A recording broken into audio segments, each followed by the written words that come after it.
Selamat pagi. Ini komen ini langsung saya spill, Jess. Langsung tak replay dari Pak Agus Yanto. Langsung tak replay nih. Ini keren ini. Beliau ini keren banget. Ini baru seumur-umur saya mendapatkan komen kayak begini.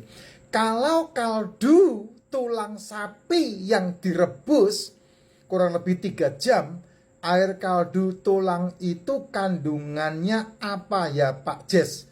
Ada manfaatnya tidak Pak Jess? Ini kamu kalau perhatikan saya ya Jess ya.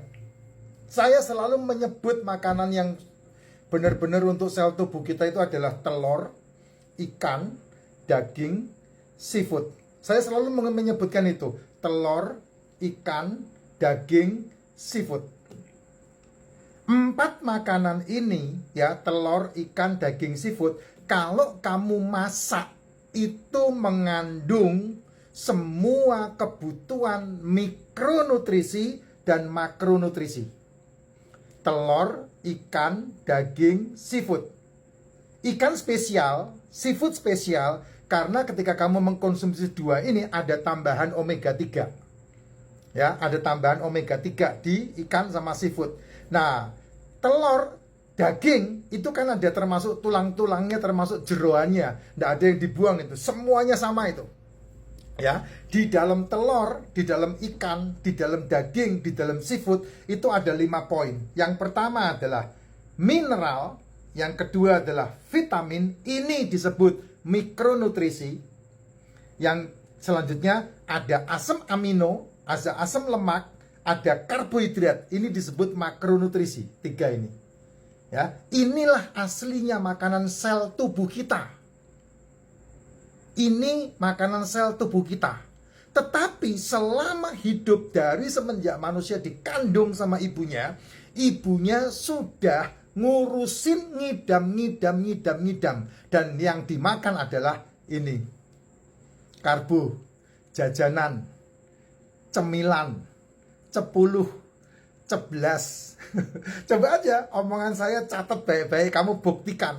Ngidamnya istrimu kan gak kepatutan semua. Hanya untuk memenuhi nafsunya saja. Sehingga dia sedang mempersiapkan monster di dalam rahimnya.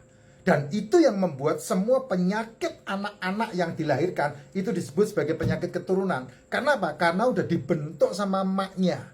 Maknya dibentuk sama neneknya. Neneknya dibentuk sama buyutnya. Itu seperti itu. Ini harus diputus ini. Yang namanya ngidam itu harus diputus. Nggak bener.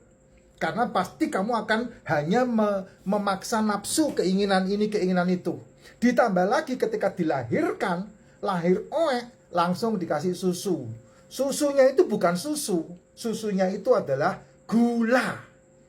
Krim. Bukan susu, tapi gula. Kamu lihat itu komposisinya. Itu omongan saya, catat baik-baik. Terus kemudian empasinya tepung. Empasinya makanan pengganti ASI, tepung. Pisang, tepung, pisang, tepung, pisang. Bonyok, Jess. Kamu kerja 30 tahun, uangmu akan habis di ranjang termahal di muka bumi. Berhentikan. Kasih anakmu daging, kasih anakmu telur yang paling gampang. Karena belum tumbuh gigi atau sudah tumbuh gigi, yang paling gampang dikunyah itu telur. Itu udah paling gampang. Yang terbaik itu. Dan jangan pernah ngasih anakmu empasi yang makannya diaduk-aduk. Nggak bener itu. Dan kalau diaduk-aduk, lauknya cuma seuprit. Nah, bagusan kalau ini, bapak ini nih ya. Tulang yang direbus ini justru malah lengkap banget. Tulang yang direbus, kalau itu adalah tulang sapi, tulang ayam, tulang kerbau. Di kampung saya nggak ada sate sapi, yang ada sate kerbau. Soto sapi nggak ada, soto kerbau ada, soto ayam ada di kampung saya, Kota Kudus itu, nggak ada sapi itu.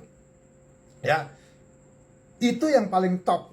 Tulang ketika direbus menjadi kaldu, kaldu itu lengkap. Ada mikronutrisi mineral, ada mikronutrisi vitamin, itu dalam kaldu itu.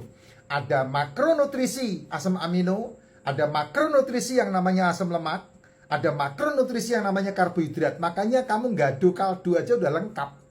Tapi yang luar biasa, kamu makan kaldu pasti pakai nasi. Itulah yang membuat karbonya kelebihan.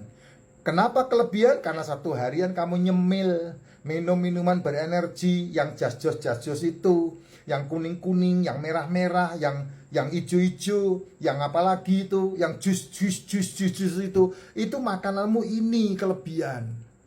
Ditambah lagi ketika kamu makan nasi, ingat satu, gunung, ya sudah, wassalam. Makanya tidak heran ketika kamu cek darah pasti gula darahmu naik. Akhirnya kamu konsultasi sama tukang obat. Ketika kamu konsultasi sama tukang obat tidak mau tahu. Untung kamu ketemu VT saya, tidak diajari untuk minum obat. Kalau kamu ketemu sama tukang obat, kamu pasti dikasih formin supaya gula darahnya turun. Cara nurunin gula darah, stop jajanane, stop cemilane, stop minuman-minuman gula-gulaan berenergine. Kurangi nasinya 2 sendok cukup. Dan nasi harus dimakan selesai setelah makan lauk pauk. Tidak dimakan bercampur dengan lauk pauk. Itu cara makan yang betul kalau kamu masih makan nasi. Kok bisa begitu, Pak? Ya, karena kalau kamu makan ada nasi, ada lauk pauk, ada sayur, kamu makan campur aduk seperti orang Konoha, maka gula darahmu naik. Dan kalau sudah lebih dari 150, 200, maka kamu disebut prediabetes. Kalau kamu udah dikategorikan prediabetes, pasti kamu di metforminin. Ketika kamu dikasih metformin, maka kamu nanti akan mengalami kebas, ya, semutan. Di mana-mana semutan. Tapi gula darahnya tidak turun juga. Kamu nanti dikasih obat lagi tambahan kebastantin atau apa itu. Akhirnya bulet di situ, ginjalmu kena. Ketika ginjalmu kena, tambahan obat ginjal lagi, apa namanya itu, ya. Nanti udah kena ginjalnya, maka yang dikambing hitamkan kolesterol. Kolesterolnya tinggi, dikasih kamu statin. Ketika kamu di statin, levermu kena. Makanya terjadi komplikasi. Nggak gitu caranya. Caranya nggak gitu. Caranya tidak gitu. Kalau kamu menggunakan cara yang gitu, sudah membuktikan itu menghabiskan dana BPJS. Untuk diabetes saja dana BPJS yang dimakan sama mereka 11 triliun. Untuk penyakit-penyakit metabolik 1 tahun dana BPJS yang dimakan sama mereka 60 triliun. Ayo, masih mau terus-terusin begitu? Duit yang harusnya dipakai untuk bangun negeri ini hanya untuk ngobatin karena bacotmu tidak bisa direm, mulutmu tidak bisa diatur. Tuh ada yang komplain sama saya tuh, ya bangkrut Pak semuanya. Bangkrut bukan urusan saya. Bangkrut urusannya mereka masing-masing. Apa yang mereka lakukan? Kalau orang menjadi pinter, kenapa mesti kamu menyediakan makanan-makanan yang membuat orang berpenyakitan? Makanya saya tidak pernah mau. Saya loh udah tidak makan 5 tahun loh, tidak mati saya. Ya tidak ada urusan saya membuat mereka bangkrut. Kan mereka yang lain masih beli. Hanya saya aja yang tidak mau beli. Nah kalau sekian juta orang ngikutin saya tidak beli, ya saya tidak tahu apakah yang lain masih beli. Nah, itu kan 10 orang yang mendengarkan saya kan hanya 1 yang nurut. Yang 9 lu balik loh. Tidak usah pusing kamu Jess, jangan bilang bangkrut. Ya, itu mereka itu. Kamu pernah mendengar enggak hukum alam itu? Kalau ada yang buat pasti ada yang beli. Kalau ada barangnya pasti ada yang beli. Ya itulah manusia. Tapi kalau udah ngerti kayak saya enggak bakal beli. Karena apa? Itu bukan makanan. Makanan saya adalah telur, ikan, daging, seafood. Itu makanan saya. Gitu, ya. Yang lain, ya kalau memang itu saya butuhkan, saya makan. Contoh susu, saya butuh susu untuk membuat dicampur ke kopi. Ya saya pilih susu yang 100% susu lah. Contoh saya racikan macin, saya butuh air kelapa. Ya saya pilih air kelapa yang 100% air kelapa lah. Saya tidak jualan hidrokoko, tapi hidrokoko kelapa murninya 97%. Ya saya minum hidrokoko. Selama saya tidak menemukan kelapa bulatnya. Itu kan Jess, kamu harus memilih kan. Karena ini kan berhubungan dengan dirimu sendiri. Ya kamu yang menentukan, bukan mereka, bukan dia. Tapi kamu yang memutuskan gitu. Nah ini yang bagus nih. Kaldu ini lengkap Pak, itu Pak, bagus Pak, seruput Pak, Setiap hari makan itu lebih kenyang daripada kamu makan nasi. Percaya deh.